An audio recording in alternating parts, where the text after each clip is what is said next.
Let me show you how to make this beautiful cheesy chicken and vegetable pie. You want to start off by seasoning your chicken. I used 2 chicken breast pieces and I just cut them lengthways. You can use whatever seasoning you like, but I use turmeric, cayenne pepper, smoked paprika, garlic granules, salt and pepper. Add some olive oil, give your chicken a nice massage, then set it to one side as you chop your vegetables. Now, I personally don't believe that a pie is a pie unless you have pastry at the bottom and at the top. So whilst the chicken is cooking, get your puff pastry, roll it out in your desired dish and blind bake it. You can use rice or beans on top of the greaseproof paper just to weigh down the pastry a little so it doesn't puff right up. Remove the cooked chicken and fry your vegetables in the same pan. So I used leek, carrots and celery. Fry them off until they're nice and soft and look something like this, and then add some butter. Add a few cloves of garlic last to make sure the garlic doesn't burn, and fry that off too. Add 1 to 2 tablespoons of plain flour depending on how thick you like your pie filling to be. I like mine to be quite thick, so I added 2, and once that's fried off, add your milk. Pour the milk in gradually and keep stirring until you reach your desired consistency. I also added a vegetable stock for extra flavour, but if I didn't have this one lying around in the cupboard, I would definitely use a chicken stock cube instead. Add your chicken back in, give it a good mix, and don't be afraid to add more milk if your mixture needs to loosen up a little bit. Don't forget to taste and adjust the seasoning to your liking at this stage. Once you're happy with your pie filling, pour it into the pastry. Top with as much cheese as your heart desires. I used Parmesan, but you can use cheddar, whatever you like. You could also add it into the mixture in the pan before you put it into the pastry, but I forgot.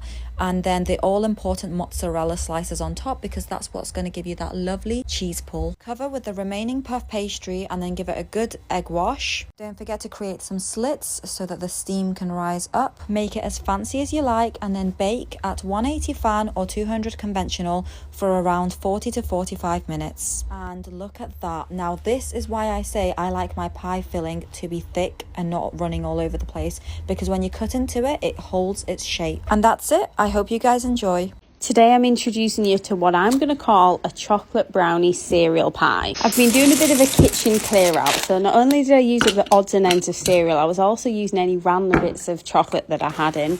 And this cereal gave a really crunchy base that pastry just doesn't give. And then a brownie filling, that just seemed like the obvious. If you're not a big pumpkin fan and you're celebrating Thanksgiving, this might be a great alternative.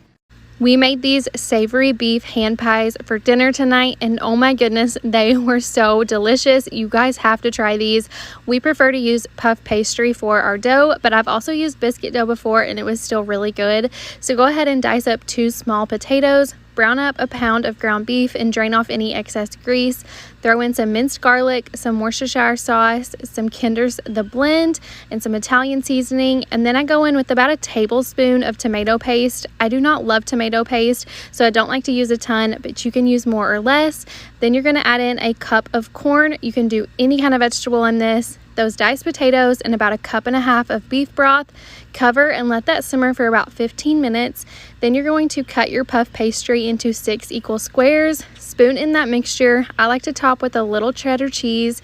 Go over that with another square and seal the seams together. I like to take a fork to ensure that they stay together. And then you're going to vent this and then brush over an egg wash. All I did was whisk together an egg and brush it right over.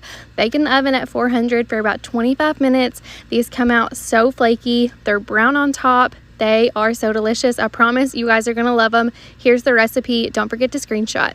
In response to some folks saying that they don't like raisins in their butter tarts, here's what you actually like. This is sugar pie. This is pie crust filled with a mixture of sugar, cream, and maple syrup. And it's exactly what you would imagine comes out of a cold, dead Canadian winter.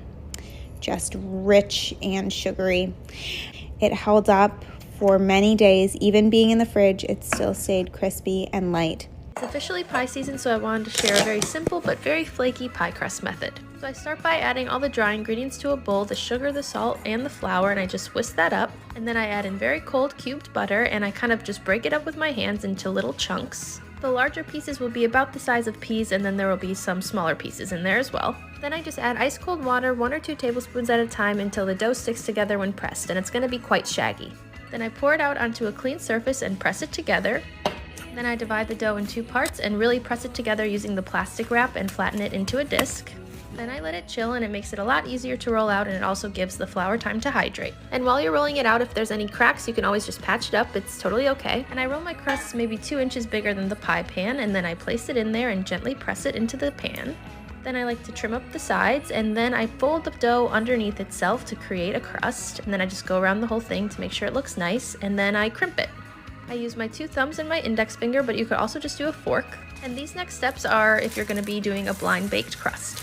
I line the crust with parchment paper and fill it all the way up to the top of the crust, and then I bake it for about 15 minutes, and then I remove the beans and then prick the bottom with a fork and bake it again for about 8 to 10 minutes. And if I'm making some sort of no-bake pie filling, I bake it for about 15 to 20 minutes until it's fully cooked and flaky. This no-bake, silky smooth chocolate truffle pie is all about those layers. It starts with a graham cracker crust, then a layer of ganache, and then a whipped chocolate filling. Refrigerate overnight and top with freshly whipped cream and chocolate shavings. You only need a chocolate bar and vegetable peeler to make these. Everyone will be excited to dig in.